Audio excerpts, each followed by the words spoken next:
Preview. PAN card को नहीं आसुछि बड़ घोषणा जदि आपणकर मध्य पान कार्ड अछि आ आपण भी पान कार्ड संबंधी नियम जानि रखिबा निहाती जरूरी नचेत आपणकर पान कार्ड होई पारे बातिल आ आपण भी बहु असुविधार सम्मुखीन होई पारती।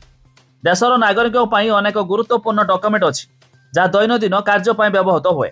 एथि मध्यरु गोटे हेउछि पान कार्ड। याकू परिचय पत्र ठारू आरंभ करी कारबार एवं निवेश एवं आईटीआर फाइल पर्यंत अनेक कार्य पई अत्यावश्यक बोली विवेचना करा जाय।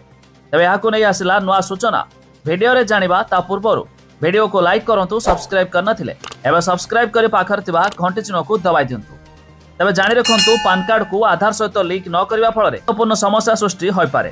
तबे सरकारी नियम अनुसार लिंक न कले पान कार्ड सहित अनेक कार्य करा जाय पारिबो नाही। तबे यार शेष तारीख होछि डिसेंबर 31 2025। जदि से पर्यंत पान कार्ड को आधार सहित लिंक करा जाय नाही तबे यह प्रथम निष्क्रिय होई जिवो।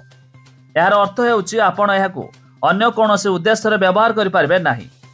आयकर संबंधी कार्य बैंक अकाउंट खोलिबा बड़ कारबार करिबा एवं निवेश करिया पई समस्त मध्य बंद होई जिवो।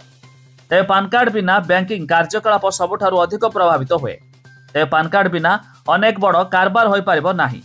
आपण एक नूतन बैंक अकाउंट खोलुछंती पुराना अकाउंट अपडेट करूछंती एवं स्थिर जमारे निवेश करूछंती जदि आपणकर पान कार्ड निष्क्रिय देखा जाए तेबे आपणको काम मध्य होई पारिबो नाही। तेणु सरकार को बड़ घोषणा मुताबक जो पान कार्ड हिताधिकारी एपर्यंत निजर पान कार्ड को आधार कार्ड सह लिंक कराई नांती तेबे सेमानक पई डिसेंबर 31 2025 रहिछि शेष तारीख।